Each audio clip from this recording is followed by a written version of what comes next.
Hello everyone, and welcome to the random roller coaster review for April of 2025. This time, we will be reviewing El Toro at Six Flags Great Adventure. So let's just jump right into this.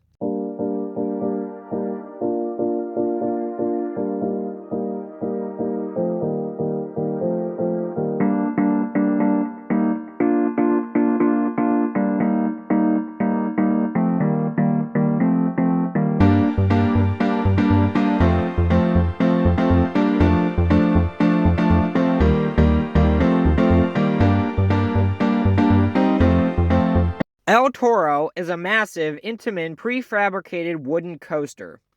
The ride reaches a height of 181 feet, a top speed of 70 miles per hour, and covers 4,400 feet of track. When I rode the ride, it was in June of 2022, only a few months before the ride suffered its second accident. The day I was there, the ride actually didn't open until about 2 or 3 in the afternoon because crews were apparently performing track work, and you could tell the ride was in very rough shape. The queue was basic, although the entrance is pretty cool with the Mission-esque look, and you have the really cool El Toro logo. The queue starts by entering into a plain cattle pen, and then you enter a chunk of double-sided lockers before continuing up a path into the station that is themed like a Spanish church with some nice weathering, and it's decently themed. The trains are pretty okay. They have a nice wood and metal aesthetic with a really cool bowl on the front. They are pretty comfortable as they are open, and the seats are minimalistic. The restraints are kind of like the U-bricks, but not as heavy or chunky, so they are pretty comfortable. Now for the actual ride experience. The train rolls out of the station into a left-hand turn before riding up the cable lift very quickly. The train rolls off the cable and enters a 180-degree turn to the left before diving down the very steep drop with amazing airtime and whip in the back.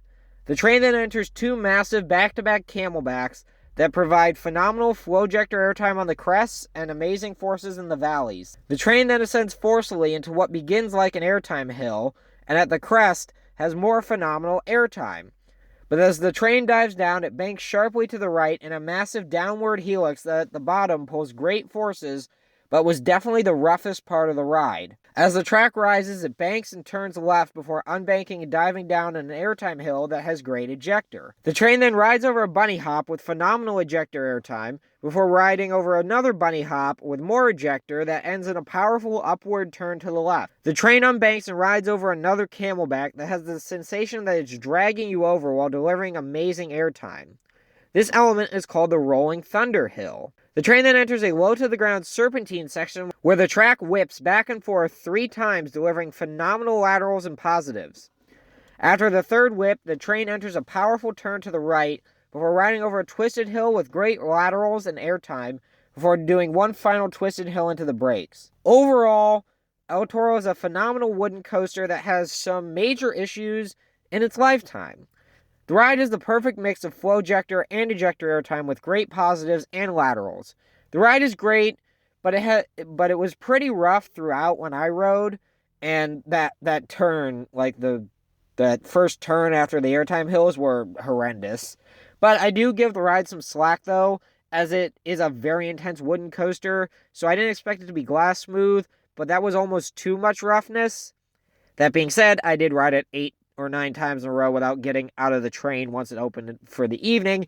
Only in the back, though. The front was unrideable. For me, El Toro currently ranks at number 18 out of 239. So really good, but I imagine with some re-rides it would rank higher. But I hope you all enjoyed this one, and we'll see you all next time on another